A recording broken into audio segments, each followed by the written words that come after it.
welcome you all on behalf of the RBC Learn to Play project. And through our partnership with RBC and Participation, we've been able to run this series of webinars. And so I'm really excited today to have our facilitator, Sarah, coming on. And before I introduce her, I just want to maybe encourage you to get onto our Twitter, which is S4L/SPV. And I think Tyler's going to put that in the chat box so you can see that as well. And hashtag physical literacy. And also check out our Facebook page, which is CS4L, the number 4, communities. And keep the conversation going, share ideas, pose questions, anything you liked about the webinar today and you want to pass it along, please do that. Let's get some good buzz going and get physical literacy into every summer camp in Canada this summer. So without further ado, I would like to introduce Sarah Galsworthy, who is the Injury Prevention Program Coordinator at the Sunnybrook Health Sciences Center. And for us at Sport for Life, we're thrilled that she's also become a physical literacy champion, an amazing facilitator, and has agreed to become a part of our team and share her wealth of experiences from a variety of perspectives through recreation and health, which I think makes her extremely well suited to deliver this webinar. So without further ado, I'm going to hand it over to Sarah. Thanks, Leah, so much, and thanks again for having me. I felt like Justin Bieber there for a bit as the participation numbers are just going up and up and up and up. So I've got probably too many slides for everyone today, and I'm going to try to do my best to go through each of them and to sort of plant some seeds. And I just want to start by saying I'm not going to tell you how to incorporate PL and physical literacy or physical literacy into your programs, but sort of give you some ideas and some things to think about, as you out there are the ones who know your communities the best and know how to integrate it the best. And so I think we could all do a bit of a better job, and so let's get going. So I also want to mention I'm a master trainer with High Five, working for Sport for Life, which is just a great honor. And currently working in a hospital, which is interesting. And I assure you that as we go through this conversation today, you'll see how physical literacy is popping up as injury prevention interventions and things we can do a better job with our young people. So if any of you are nerdy like me, you were listening to the CBC this morning, and actually not too long ago here in Toronto, it was talking about physical activity in our Canadian children, reporting a D- and those are physical activity participation cards, and reporting on CBC that kids just have far too much screen time, which is causing kids to sit longer, it's causing them to sleep less, and it's also increasing their anxiety. And we know that 1 in 5 are suffering here in Canada today. So I think you'll see how physical literacy certainly is our answer. So before I get going into talking about what physical literacy is and some kind of key pieces on things to think about to incorporate it into your summer programs. I'm a recce at heart. I spent most of my experience in Victoria, BC, working in recreation, a little bit here in Toronto, Ontario as well, and on the mainland in Vancouver, where I was actually born and raised. So I'm going to try to give the pieces of this as we go. But when I talk about the background, I'm talking about Canadian children as a whole. I know there's some amazing things happening in different communities. I hear about them all the time.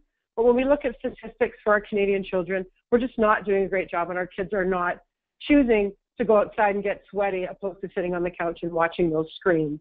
So keep that in mind as I go through. Then I want to address our changing environment. So first thing I want to talk to you about, and I encourage you to write your answers in the chat box if you can, as we would all like to see them. What I want you to do right now is look at that little girl playing or hanging on the tree. And I want you to go back to when you were a child, and I want you to think about the environment in which you were playing in.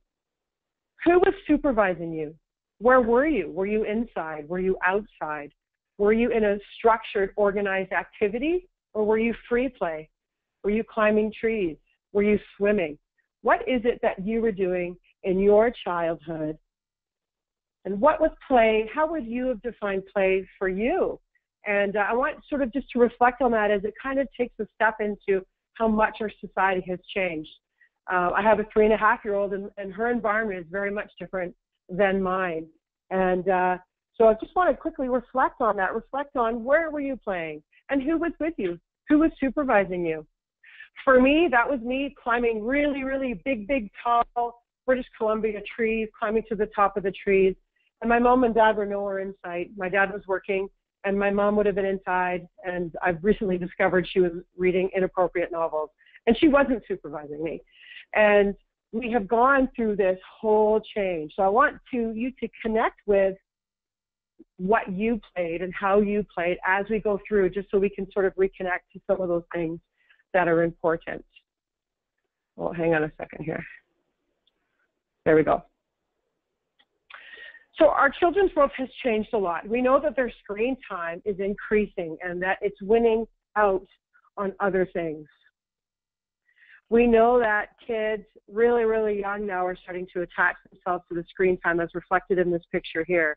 It's certainly a new world we live in. It's a new reality. Whether you're a Facebook child or a Facebook parent, it isn't changing anytime soon. And I expect it's actually just going to get better. And that we have to watch out for, because the better it gets, the more time we're on our screens. The purpose of this, and the way I mention it, is we don't want to vilify this or be negative about it, but it's just something to consider in regards to the objects like computers and smartphones, as they are starting to take over our young people's interest, and what that means for their physical literacy. The more kids sit, the less physical literacy that they have. And we need to get our kids really out there and moving, and think about your environment and how you were raised. We're also in an environment right now where our kids are bubble wrapped, and you've heard these expressions before, where parents are keeping their kids very close to them. They're not letting their kids roam as free as they used to. Yet we know today that it's actually safer than ever for our children in regards to the communities in which they were raised. We know that 1 in 4 of our Canadian children will be inactive and obese. And the statistics for our children being taken is actually 1 in something like 14 million. So we know that the statistics for our children to be inactive and obese is 1 in 4, and that is a really scary number. And I think it's something we need to consider. And are we doing a great job of allowing our kids to take risks, to let go of our hands, to get out into their world and experience moving their bodies in those free places that are out there? We know that the more kids that are outside, and actually the less they're supervised within their developmental level, I'm not saying put your 1-year-olds out and then go to the bar. That's not what I'm saying. But if we're supervising those kids at their developmental level, that means you're sort of taking a step back. Our kids are more active. They sweat more, their hearts beat faster, and they get more steps and more activity. So we need to consider what that looks like in your environment. Are your kids coming to your summer programs bubble-wrapped kids that are not active and they're sitting on the couches? And what does that mean for their participation in your program? As we know, you can't take a kid from a couch and throw them in an activity program and expect them to be able to do what you need them to do. So what we know for sure is that unstructured play is becoming extinct. More and more parents are putting their kids in structured environments. We know that playgrounds are becoming empty. We know I live in a community, recently moved from Toronto to the burbs, and I'm surrounded by playgrounds. And I'm really fortunate. My playgrounds are packed. They're brand new playgrounds, beautiful playgrounds. But for the most part, if you consider your communities, I think many of you on this webinar today will say that your playgrounds are empty. Due to the fear that parents may have, I don't know the answers to why parents are doing this. Many of you will have different answers, but kids are no longer walking to school. And just by not walking to school, we know we're taking approximately 2,000 steps away from them. And I know a lot of great programs. In my work in Victoria, we started these walking bus types of programs, and people are starting to incorporate our children to walk to school. 2,000 steps equals between 4 and 8 pounds a year of excess weight added onto those children. It is a significant number. On top of those steps and those kids not getting those regular daily allowance, they're not needing it as it is anyways. They're getting about 8 to 10 of the 14,000 steps that they need. This was some research done out of Manitoba. And we're taking, again, another 2,000 steps away from already not making their minimum standards of daily activity. So some things to consider as you look at your programs in your summer. And this was certainly my environment. I would come home when the football lights across the street at my Brookswood home in Langley, British Columbia. My mom would be yelling pretty loudly if I wasn't home a few minutes after those lights came down. But coming home when the street comes on, and the street lights come on, or for us the football lights came off, was just not something that our kids are doing anymore. So we need to really kind of consider those kids that are registering in your program and their physical literacy. The scary thing about this, and I want you just to look at the top line of the slide versus the bottom line of the slide. This slide shows the impact of inactivity on bones. These are 7 inactive people's femur on the top row and 7 active femurs on the bottom. Well, they're not active femurs, they belong to people who are active. It is obvious, and it's obvious to probably many of you as you see at the top line, we're seeing different shapes and thinner bones. And the scary thing about this is that it is irreversible. And this is going to affect the longevity and the health of these people. They just don't have those big, thick, strong bones that we need them to have. So I'm not going to blow your mind with some of the things we're going to talk about today, but I share these slides as where some of my Sport for Life friends have been going around Ontario, and I'm sure other places as well, talking to parents. And one of the things we're talking about is having parents understand just how awesome exercise is and just the benefit it has on our bodies. And this slide shows just after 20 minutes of walking, the activity that we see in our brain on the right-hand side. You see it lit up all over the place. This is an MRI visual and just shows you how effective exercise is. You know, when I did my phys ed degree and graduated a long time ago from the University of Victoria, we were talking about this all of the time. This next slide shows the brain benefits of exercise. And because I work with at-risk youth and teenagers in a hospital, and my program is based in 5 other countries, we get to see different teenagers from all over the place. And I can assure you that exercise has such an effect on their confidence level and their ability to tackle things like mental health. 1 in 5 of our young people today, our Canadians, are dealing with mental health conditions, and that is a really, really crazy number. I just want to remind you that the inactivity and obesity rates of our kids is going to be 1 in 4, is 1 in 4. What we see by this slide here, which is pretty much self-explanatory, that we get improved memory and we lengthen attention span, and man, do we ever need those kids to be able to focus for a little longer so they have the ability to learn. So we know that active kids are smarter kids. They also participate more in society. They break the law less. They're just better citizens in all, better multitasking and planning. So I know those are things you already know.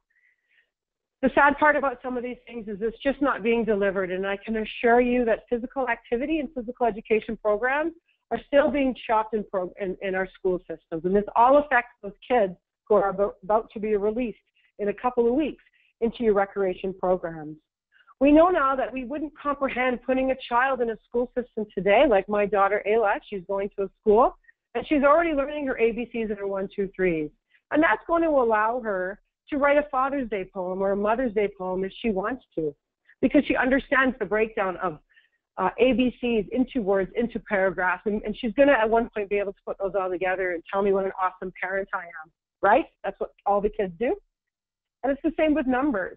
And maybe learning the 1, 2, 3s and her fractions and her equations, maybe that'll send her to engineering school, which will allow her to jump out of space and be sponsored by Red Bull, which would be pretty awesome. We got to get a girl in that spacesuit. The same with music. But unfortunately, it just sort of stops there. And we're not teaching our kids the physical literacy, which is basically the ABCs of movement.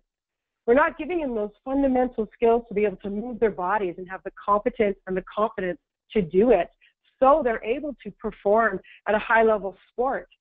So they're able to keep their hearts and their lungs and keep healthy body weights and keep their brains healthy.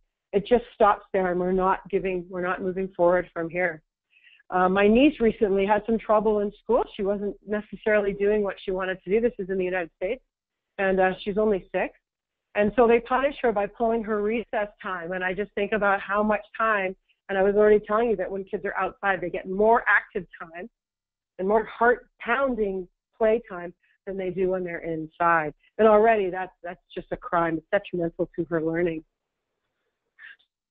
Start looking at physical literacy on equal footing. It has to be as important as literacy and numeracy. And I think in many cases, it's getting there. So when you look at your recreation programs and what it is and those awesome lesson plans that you're creating for the summer, where does physical literacy fit in there? And when you look at your policies and your procedures and you're bogged down with making sure you have all the right supplies and the right fields and the right facilities and the EpiPens and the medical reports and the incident reports and the appropriate child protection policies, is physical literacy in there? Is it as important as the others? And we think that it absolutely is.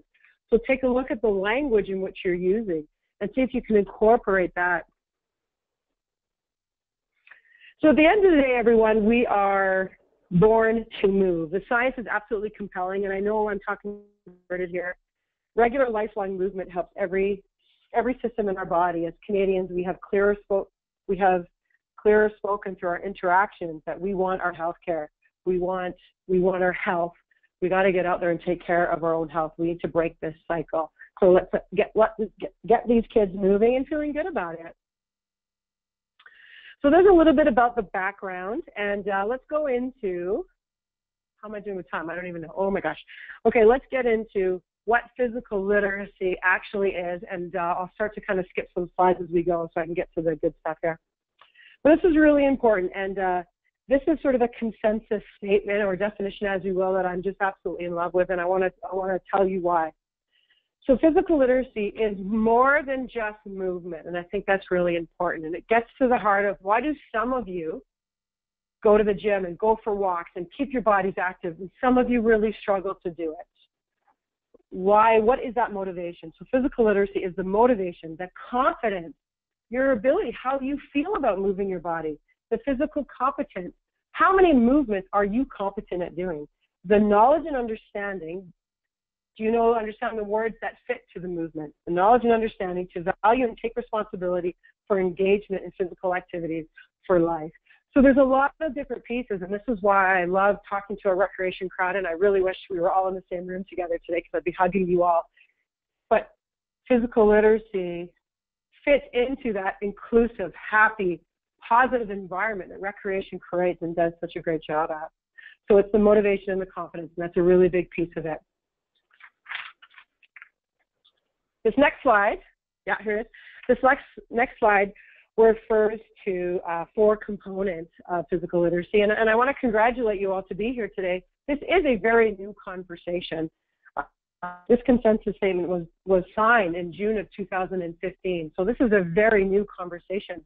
We're about a year or so into really sharing this information with everyone, so congratulations for being here and getting started on it. So you'll see here, and you can look a little further in this, but it does talk about the 4 different components of what physical literacy is. And so just encourage you to familiarize yourself with how those break down and what those each mean. But just please take home from this that it's more than body movement. Body movement is a huge part of it, but we need to be able to have our kids confident to be able to move their bodies and feel good about that. Putting a child in an environment where there's a lot of activity, loud noises, balls flying around, a lot of sweat, a lot of shouting can be extremely intimidating. We need to consider those things and the environments in which we're creating for this activity and physical literacy to take place. So here's a nice diagram that kind of sort of summarizes and simplifies it all, everything we've talked about so far. Physical literacy is the physical competence, the confidence, and the motivation to be active for life. And the more competent you are, the more you're going to participate, and the more you participate, the more you're going to want to push your body and get into other activities and sport. And we know that kids are telling us that most of their first experiences in sport happen in recreation. So I want to also just mention that physical literacy and activity are different things. And we see physical literacy as the gateway to physical activity. You need to be, the more physically literate you are, the more likely you are going to be active. And of course they intertwine, and you'll hear me talk about physical literacy and physical activity. But we need our kids to understand physical literacy and that basic movement skills to be able to be active. So just to keep that in mind as we go.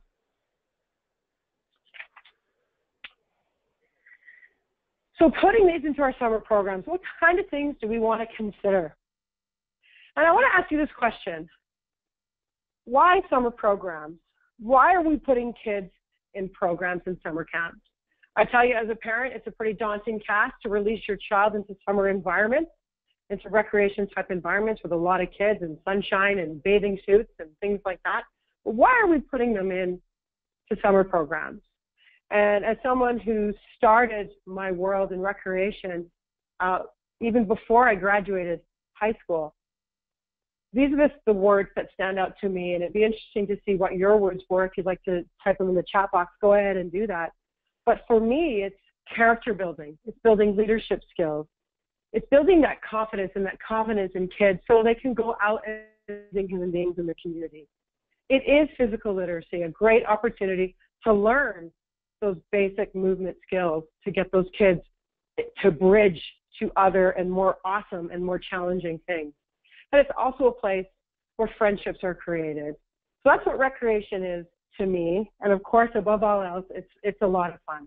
And I think we need to make sure that as we go through this journey on physical literacy, that we keep that fun, that friends, and those qualities intact as we go through. And I promise you and assure you that the more physical literacy you incorporate into your programs, the better experience these young people are going to have. And they're going to go home to their parents sweaty, dirty, healthy, and they're going to go to bed really easily. And as a parent, I would buy you the world if you could do that to my kids.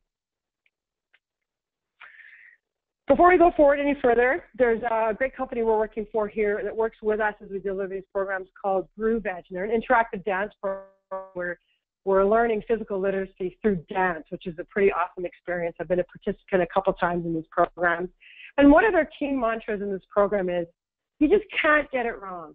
And I want to just talk about that for a second, and that's instilling confidence. So as me as a participant and Groove Edge as the leader, they're telling me that I just can't get it wrong. Moving my body to music, I just can't get it wrong. Giving me the confidence to be able to be strong and to be able to just try new things in an environment and other people.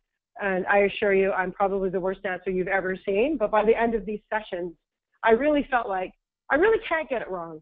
And really the wrong thing is not moving my body and not participating and sitting on the sidelines, which maybe I would have been more apt to do.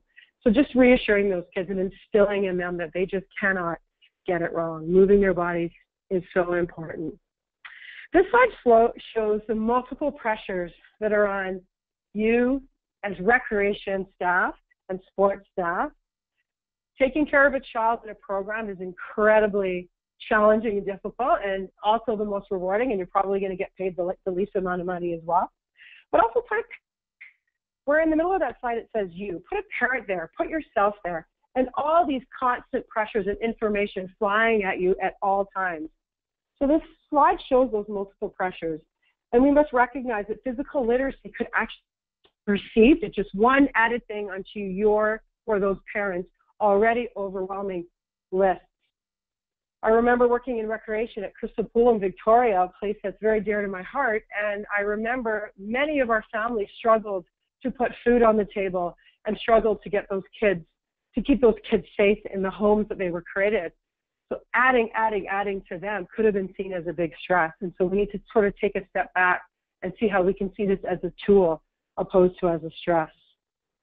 It shows that we really need to consider all things and sort of balance that out. So we do understand that this is something that we're adding to you, but as you go through, you'll see how it links everything together. So the first thing that's important in recreation, and I remember going through my career and understanding how much having a caring adult and a trained adult, you need to have the right people in front of those kids, those staff that are going to be those role models to those young people. And I know that we don't take that lightly, but putting the right people in front of the kids is really, really important. Making sure that we create those caring adults with suitable training, it's essential for the delivery of these things. It's important to note here that physical literacy is lifelong, and although delivery to children is essential, physical literacy programming at all ages is also required. So we're talking about summer camp kids today, but this could be applied to many different environments. So I want to talk to you a little bit about something called fundamental movement skills, and some of you are probably very, very familiar with these. We're going to go through these quickly. There's tons and tons and tons of resources for you, so go ahead and search after we're done today. But it's really being familiar with how our body moves and the categorization of these movements. And we need to sort of really rewind and get back to those fundamentals. The basis of physical literacy is still developing a large and varied repertoire of movements, which we call one movement vocabulary. We want to gain proficiency in the execution of these skills over life. You can learn it at any age. It's just the mastery of that skill. The younger that we experience it, the more opportunity and the more time we have to be very, very efficient and competent with it. So keep that in mind. But you can learn these skills at any age. Our brains are plastic and are constantly learning, and we can learn these skills at any age. So some types of fundamental movement skills are listed here, and they're listed in 3 categories: body, locomotor, and object manipulation, sending and receiving, dribbling, striking. These are all some things to consider as you break it out of sport. When I worked in recreation, we used to see sport as sport. So when I would looking at something called striking, we would accomplish that striking skill by playing a softball game or a California kickball game with kicking. And we know better now. We know we need to break this down and give our kids more time on task before we get into these big, large-sided games. So keep in mind these categories as it'll help you. And I don't want you to forget all these other awesome movements that we have that we can do with our bodies. And I use these when I teach my high five courses. I use these to transition my participants from one location to another, getting people to jump and hop and understanding the difference between jumping and hopping. It's really, really important. So I'm going to ask you all to do a favor for me right now. If you could all stand up, and I can't see you, so don't make me look weird, just talking to my wall here. But if I could get you all to stand up, and if you could just all right now hop for a second. Okay, now I'd like you to jump for a second. Pretend there's a big hula hoop in front of you. So you're going to hop in the hoop, hop out of the hoop, then jump in the hoop, and jump out of the hoop. And physical literacy is understanding the terms of these. So when I say hop in, I know most of you are hopping in on one foot and hopping out on the same foot. And when you're jumping in with 2 feet and jumping out with 2 feet, and understanding those terms. But when we have a tendency to teach children about these movement skills, we have a tendency to tell kids to hop like a bunny. But as we all know, bunnies hop with 2 legs. So we're already teaching kids that the movements and the words are not matching up. So we need our young kids and our seniors to understand that hopping is on 1 foot and jumping is on 2.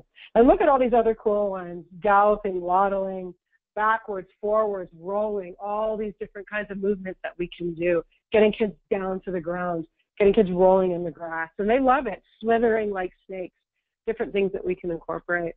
So there's lots more resources too.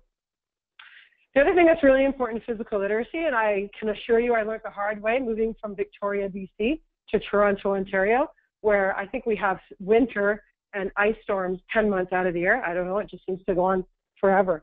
But being able to be physically literate, we need to be able to move our body with competence and confidence on a wide variety of surfaces. We need to get kids experiences on the ground, grass, wet grass, dry grass, on gravel, in the air. How cool is that? And for Canada, we need kids to be able to articulate their bodies, and our seniors, on ice. We need them to be able to figure out how to move their body on the snow. How can they walk to school on an icy surface? Kids need to understand, and people need to understand how to do that. And if you visit me in Toronto in the winter, we're going to go and practice walking to our car, because we need to know how to do that. We need to get our kids indoors and outdoors as well, and making sure they're on a variety of surfaces, being able to practice and try different movements with their body. Also enables them an opportunity to be creative. And if you live in Canada, which many of us on this call do, you need to be able to understand how to articulate our bodies around water, as it is, it's a life-saving technique, as well as on ice. We need our young people to be able to articulate ice surfaces so that when they do become senior citizens, they are able to walk on that ice. So I'm going to show you this last quick slide, and then I'm going to kind of scooch through a whole bunch of slides and get to what you're here for today. This is probably one of the most important slides I'm going to show you, and it really kind of shows how physical literacy is more than fundamental movement skills, although FMS is, of course, a part of it. And really, it is a holistic perspective of moving our bodies. But, where am I here? Sorry, it's the awareness, the selection, the sequencing, knowing what movement to do at when and be able to choose that right movement for that right outcome. It's the diversity of those environments, which I was talking about, which was inside versus outside, on the ground and in the air. If you look at that slide as a cauldron, all those pieces, the comprehension, the confidence, and the motivation, that's a big part of it. Why we do what we do. Those feelings that surround sport and recreation, that's all a part of it. Being able to be creative and figuring out how to fix your own errors. If you're all throwing a ball at a target and you're continuing to miss, allowing the kids to figure out how to adjust their own bodies to get that ball at the target a little closer just by failure and error reduction. You'll notice too on the right side of the cauldron there where it says awareness, selection, sequencing, and modification, there's a part called free play. And I see in that creative piece, I see that's where a big part of recreation comes in. And that's where our young people build that confidence, explore with their bodies, and have the ability to create something we call talent. How awesome would it be that if at the end of your program and at the end of time with you in recreation in your week-to-week programs or however you do it, at the end those kids are walking away feeling that they're moving their body, they're more competent and confident to do it. They have the opportunity to be creative and create some talent, to know that there's something about them that's awesome and different than all the other kids in that space. And what a gift to give those young people. When you pair all those elements, that is physical literacy. And when you are physically literate, you are going to be active. And the more active you are, the more you're going to participate. And the more you participate, the fitter you become. And that's where it's that injury prevention piece. The fitter you become, the more you are going to prevent injuries. And there's a slide a little later that actually talks about ACL injuries in our girls, which is at a ratio of about 6-to-1 right now. But when we see our young people in physically literate enhanced programs, we call that movement preparation. When we're in those programs, we're seeing those ratios come back closer and closer and closer. And as I talk about girls, we really want to talk about that gender gap. And when you're considering your recreation environment, the big, large-sided games that you're playing in recreation, those big, huge games that you're playing, big field games, big gym activities, lots of kids, lots of space, our girls have a tendency to get less time on task, and they sort of end up at the peripheral. So our girls in those environments have a tendency to be less active than others. So we want to really start to think about those small-sided games as girls and boys can have equal time on task, equal time to participate, and feel good about that. And by creating those physically literate environments, you are giving all these activities. So by creating a happy, safe, and encouraging environment, you are giving skills so kids can participate in a wide variety of sport and recreation activities. And I don't need to tell you the benefits of being able to participate in sport. My whole life was sport as a kid, and I can't imagine it any other way. The friendships, the scholarships, the travel, the opportunities were just unbelievable. Okay, so I'm gonna keep going here. So we're gonna share this slide deck with you a little bit later. This graph just shows this is the long-term athletic development plan, and the cool thing about this conversation is it's coming out of sport. Sport is telling us we need to do a better job of getting our kids active so they can be awesome athletes and Olympians if they have the resources, the desire, the motivation, and the skills to do it, but also to be active for life. So when you're 41 like me, you don't hesitate to go play golf and go walk and go for a run and participate in society. And when I'm a senior, to go get my mail in the snow and the rain and not fall and break my hip. It is a lifelong journey, that is for sure. High Five is an organization that I'm quite intimately involved with, but High Five is, it just shows you a way that Sport for Life is willing to collaborate, and High Five has done an amazing job of saying, High Five is expert in the quality of creating environments for kids to thrive in. They call it a child first focus, putting each child's needs and desires first, even when they're in a group of 18 or 30 or 20 or whatever it is. And Sport for Life is the expert in those movement pieces, those experts in knowing how to get those kids into active start, the fundamentals, the train to train, and move kids through the sport system in a positive way. And we can't forget that the environment those kids are moving in is truly paramount. This slide here, I'm not sure how clear it is for all of you, but I just want to point out that if you look at this slide, it talks about a whole bunch of movements on the left side, a whole bunch of locomotor and body skills, walking, running, balancing, skating, skiing, and so on and so on. And it'll tell you when we want to include these skills into our program. So you see it says year 1, year 2, year 3 on the top. What I want you to draw your attention to is on the right-hand side, if you look at that teeter-totter looking thing, that's community recreation. That's the sign for community recreation. And you can see that almost all of these skill sets on the left-hand side can be incorporated with intent and with purpose and with understanding for these kids so they can come out having competence in these skills by the time they're done your program. So take a look at this a little bit more intimately after I'm done with you today, as it really shows you the amazing environment where these kids can take place with all these activities.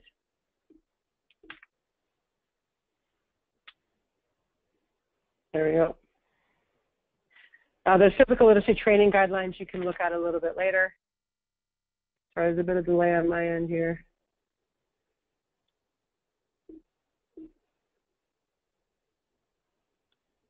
Here we go.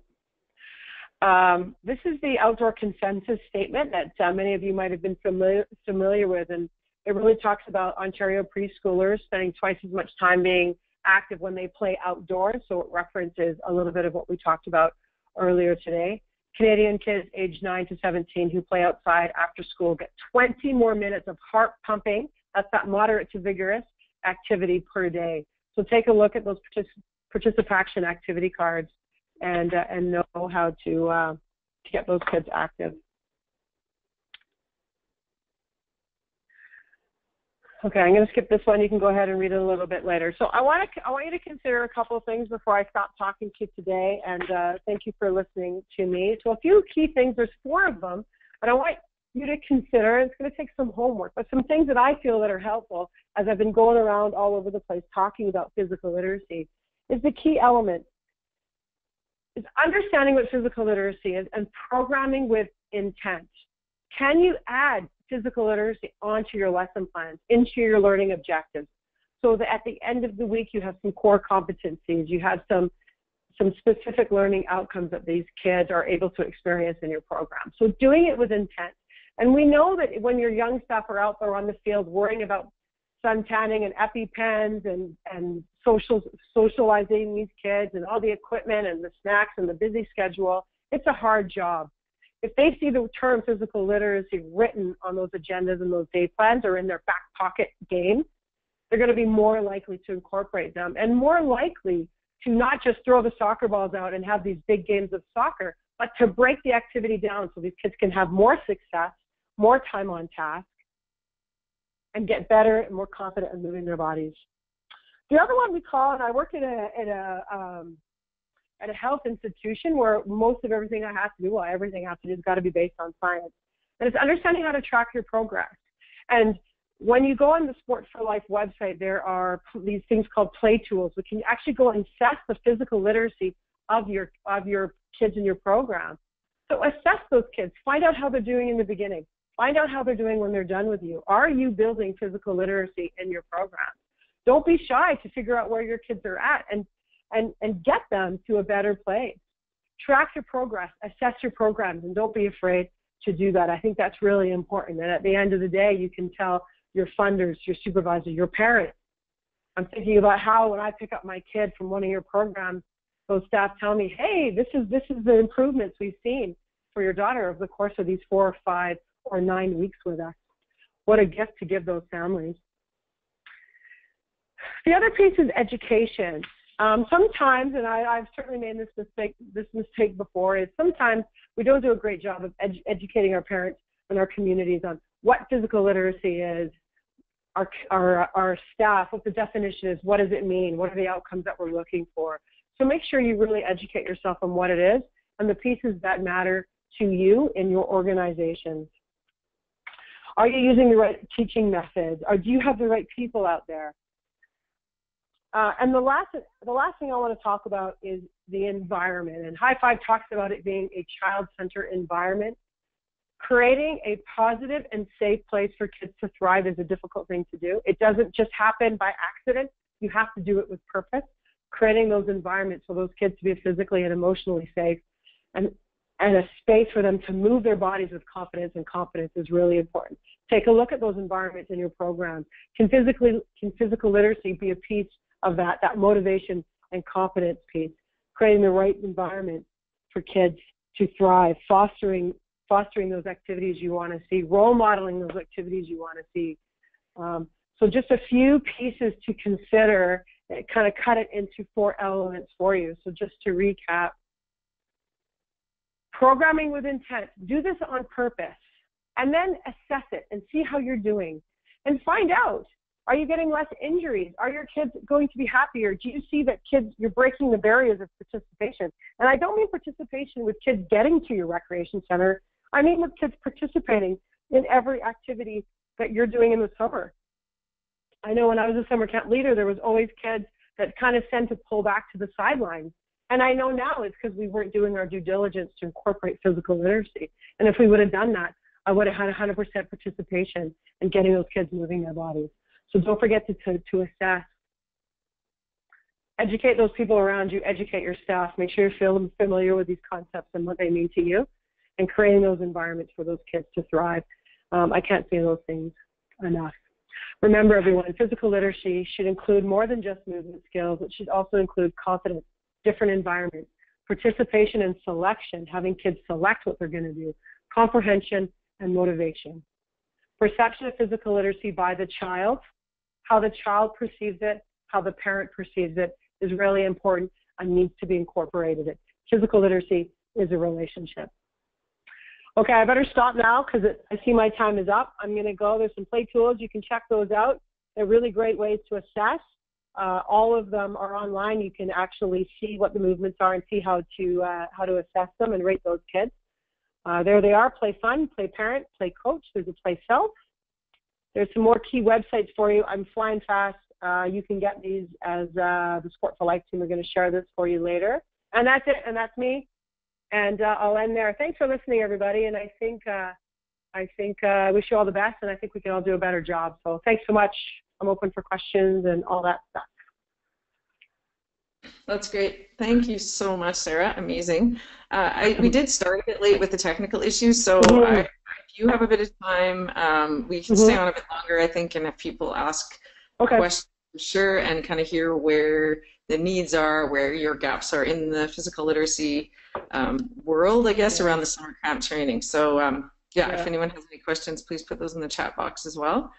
One I wanted to do to kind of kick off was maybe to follow up on your comment you just made about, when you were teaching and we didn't do a good job of getting those kids off the side, integrating everyone. Can you maybe think of a few kind of strategies or examples of how we could integrate some of physical literacy concepts?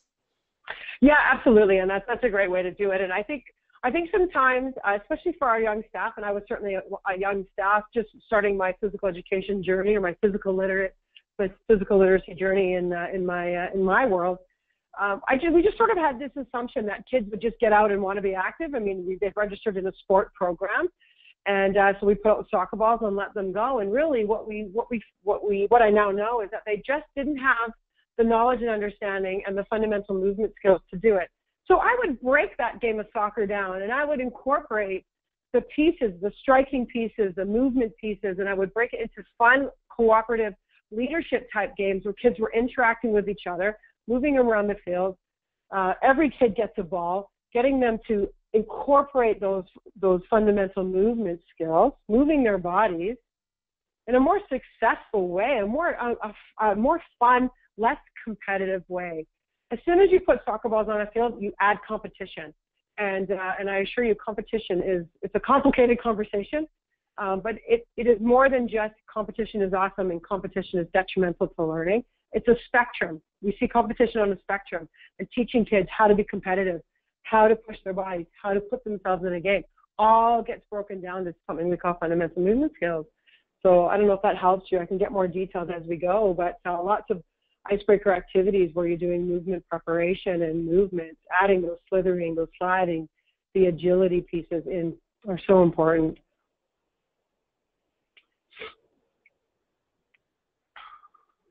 Fantastic. There's a couple of questions here around sending information on high five and any evidence available to its results. So I think we can definitely do that. We'll include that with the follow-up email. And Sarah, maybe you can work with Tyler on that. And I also have a fantastic handout that was created by Active for Life that has some tips and resources and information that you can use, I guess, to educate your parents as well as your staff. So we'll include that as well on the follow-up email. But I'll let you kind of speak to any of the other questions that are coming up here along the chat box.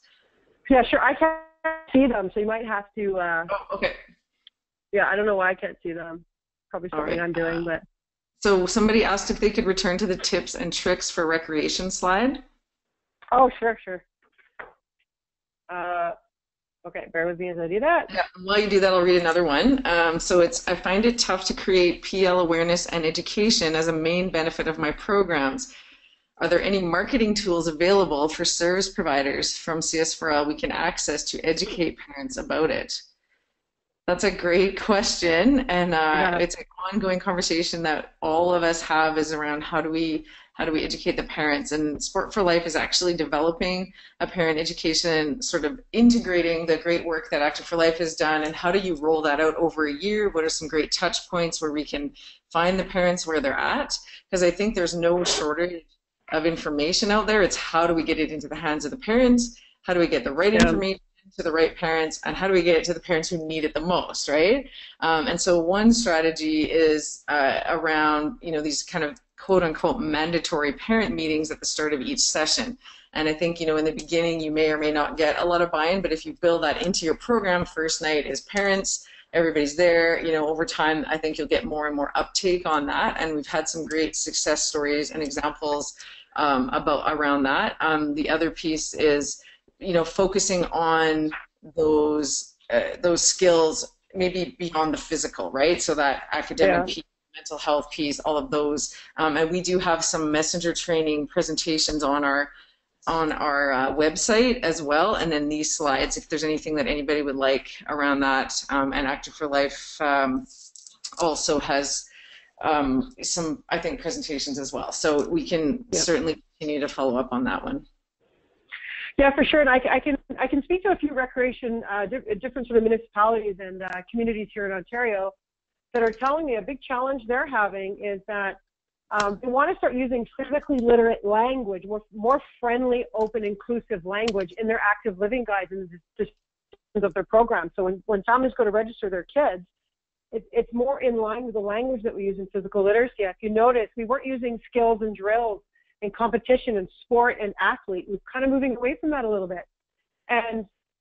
But the communities, recreation communities, as they want to do that, they're also getting some pushback where the parents are from a certain community, a certain nationality, a certain place in the world. As you know, Toronto is a very diverse place to live. And the parents want their kids to be registered in programs that are competitive, that do skill progression, that do teach competitive sport. And so it's really trying to find a balance in the language you're using so the parents will register the child. As we know, that's important, right? You got to get them in there, but also that they're going to get the experience that physical literacy and Sport for Life and all of us want those kids to have. So it's really trying to sort of meet the parents halfway a little bit. So it's certainly a daunting task. I've got some recreation tips and tricks up here, things that I've just kind of come up with conversations I've had in my experience. So feel free to take them. Leah, feel free to add, take away, or challenge any of them. But basically, it's really looking at some of sort of the quick wins, quick things you can do in your recreation program to make it more physically literate, to make it so those kids are engaged and having a better experience. The format structured versus unstructured play is humongous. And I can tell you, I still look at daily plans all the time and daily agendas all the time. And they're just like, we're going to play soccer, then we're going to play basketball, then we're going to play this, we're going to play this. And I'm saying, where's the breakdown? Where's the fundamental movement skills? Where's the piece where the kids are learning each other's names? Where's the piece where they're learning how to slither and zigzag and hop and jump and strike and all those fun terms, the hopping, the jumping. So making sure you have a balance between those unstructured and structured activities. As unstructured play, as we know, is where kids learn how to be awesome little humans and interact with each other, and they learn how to move those bodies and be creative. A variety of environments. I know in British Columbia, when it rains, the kids, we were just still outside. But here in Ontario, it rains, we pull our kids inside. I think people are allergic to the rain a little bit, and so it's about making sure that we prep the kids. It's okay to have some time out on wet, rainy surfaces and what that means for your environment. So take a look at all those lists, or take a look at that list, and I'll speak on one in particular, is outcome versus process. So often in sport, and I'm a product of that, so often in sport, we focus on the execution of the skill, the execution, the ball going into the hoop, right now is soccer, so the ball going into the net, opposed to what does it take to get that? It takes confidence, competence, it takes fundamental movement skills, it takes physical literacy, it takes happy, healthy, active kids to be able to participate and do that. So sort of, there's more to those pieces. I'm happy to talk more offline with you about that. But sort of addressing those things, increasing those activity levels. So that's just a quick win that I sort of put together over what people are asking me that they're struggling with. So this is great, and you know what? There are so many questions coming in. I love this. It shows everybody's really interested in this topic. So we'll do maybe two more. Just because I think we started about quarter after, and then the rest we'll get. The three of us, you, Tyler, and myself, can kind of compile a little summary, I think, of responses, because it's like, again, a ton of interest in this. And as I said to everyone else, let's get some conversations going on that Facebook page, because I think we can all, there's a lot of value within this group that's still on the call as well. So, okay, let's see, which one do we want to do? I think we talked a little bit about that. Someone asked if you could show the key website slide again. So if you can do that, and then I'll find one more question here.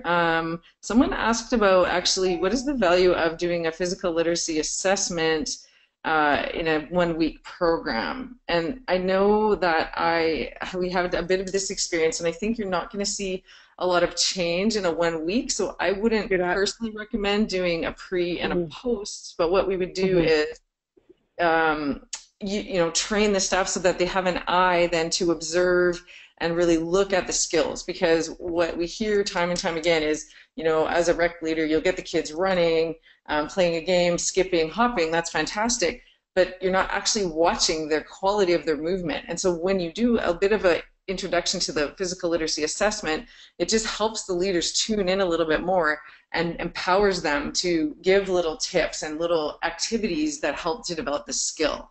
I don't know what you think about that, Sarah. Yeah, 100%. And I think this is where we can also, this is a tough part, and this is where we can also incorporate the families, the parents at home, and the kids, because there are self-assessment tools so the kids can do it themselves. There's also parent tools where the parents can also assess. So this may be where you take a community approach, where you sort of start the concept, incorporate the assessments if that's something you're wanting to take on, and I congratulate you for even considering it. It's a bit daunting at first.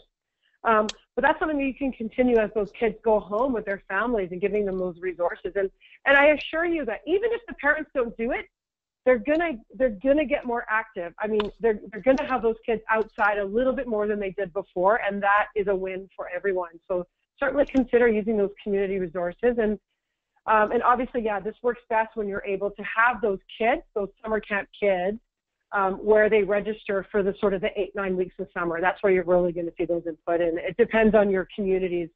The communities I worked in, most of the kids were with us the whole 8 or 9 weeks, so that would have been easy for us to do. But yeah, I get that. Doing it on a Monday, and which you're probably not going to want to do, that's not necessarily a supportive, positive, inclusive environment where they might see that there's an assessment on the first day, that's going to freak them out. But getting them gradually used to it, and maybe sending home those tools for the parents or the self-assessment on the Fridays might be something that works better for you. Yeah, exactly. Okay, and one more. There's been a few around the free play idea. Yep. So interesting, right? And it's sort of a couple Yeah. of them. I'll merge them together. Is one is how do you promote unstructured play outside of the programs? But the other one was how do we add free play into our programs, but still satisfy parent expectations of recreation programs? Right. Yeah. I know. I know. You know, I mean, you're talking to someone whose kid goes to a playground with turf grass and all the cool stuff is outside of the fence, like the trees and the dirt and all the cool things. So you got to start graduating. This is where the education piece and the communication piece with parents is paramount. So when I say unstructured play, that is to the developmental level of the children. So that might mean you create physical boundaries for the kids, say at a beach. I mean, sand and water and running. And, I mean, oh my God, that's physical literacy all over the place. But when you're out in your recreation type environments, can you give some space where you've added a little bit of structure, which might mean some boundaries, some safety guidelines for these kids, because we don't want to have your concussions go through the roof, which they won't. I assure you, they won't. But just backing off a little bit and let the children be able to maybe put up some stations, maybe put some physical literacy stations, or put up you got a little bit of structure, but there's not a lot of instruction. The kids can kind of move through that space and time how they want to move through that space and time. And this might be something you have to teach those kids how to do that because they're not used to it. They are so structured. And encouraging those families to sort of take a step back and let their kids go out into the backyard on their own, let those kids sort of explore the forest near their places within their comfortable boundaries. So it doesn't have to be where the rec staff are going inside, but it's some sort of freer play that you're just not over programming it so much. And I don't know if I'm trying to think of a specific example for you, but I know we did some presentations in Sault Ste. Marie not too long ago. And Dr. Dawn Clark was there, and she's a professor at one of the colleges there. And the college, what's it called, Leah, that she's at? Mount Royal. Mount Royal University. Yeah. Yeah, thank you. And she's talking about ECE, so tiny little kids.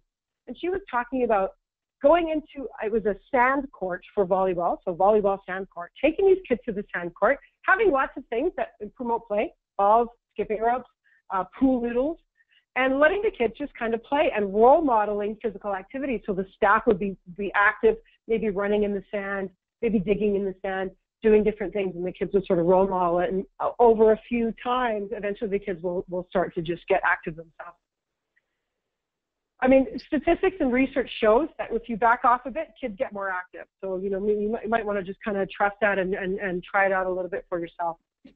Yeah. Okay, great. That is so awesome, you guys. I am really excited when there's so much interest in a topic. So like I said, watch for an email with follow-up to all of the questions that you've asked. Tyler's printed them off, and we're going to go through and create a follow-up to that. And I'm sure it will be littered with resources and links and ideas that will help all of you to integrate physical literacy into your summer camps and beyond. So I want to thank Sarah very much for her time, her energy, her passion, her expertise in delivering this webinar today. And then our next webinar information will be coming out shortly, but what we want to do is to start to hear from you. So if you've had an RBC grant this year and you want to share some successes from that grant, drop me an email at thecommunities@sportforlife.ca. and let me know if you're interested in being a part of one of the next two webinars that are coming up. We have one, I think, in August and another one in September as the year of funding winds down. So please do let me know, because we want to hear from you and hear how you're living this in your communities. And with that said, I want to thank you all again for listening in today, and more to follow absolutely. So have a great day, and we'll all be in touch. Take care. Thank you, everyone.